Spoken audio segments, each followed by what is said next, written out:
Hello friends, সবাই কেমন আছো? আশা করি সবাই খুব ভালো আছো, আমিও খুব ভালো। তো আজকে আবার আরেকটা রেসিপি নিয়ে এলাম। আজকে আমি শিম বিচি দিয়ে মাছ রান্না করব। তো এখানে আমি প্রেসার কুকারে শিম বিচি সিদ্ধ করলাম। তো সিদ্ধ হয়ে গেছে। এখানে মাছ ভাজা করে নেব।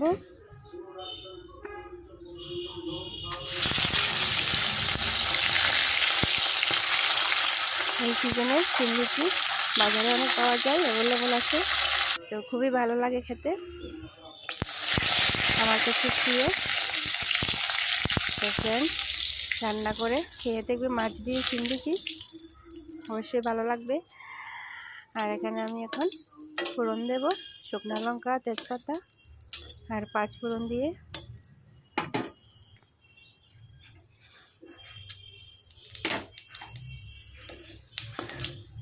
আর আমি আলাদা করে একটা বাটিতে মশলা অল্প জল দিয়ে গুলে নিলাম।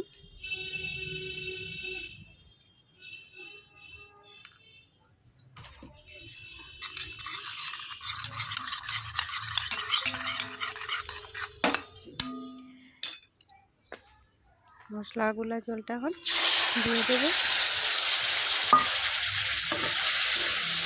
সামান্য ফ্রাই করে নেব। দিয়ে দেবো শিম বিচি, সিদ্ধ করা শিম বিচিটা ভালো করে মশলা দিয়ে শিম বিচিটাকে আমি ভাজা করে নিলাম। তারপরে দিয়ে দেবো জল।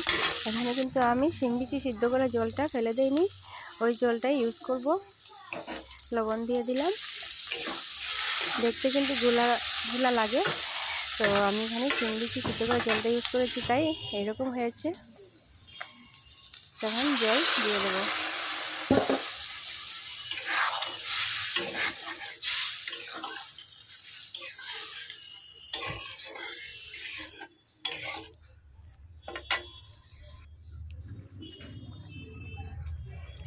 তারপরে আমি মাছ দিয়ে দিলাম।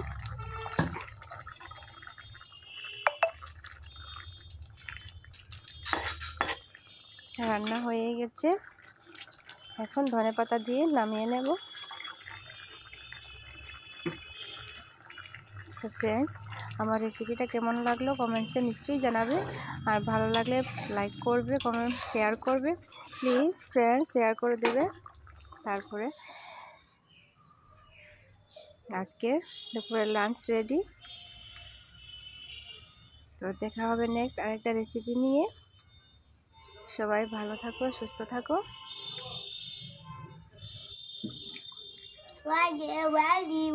Bye bye.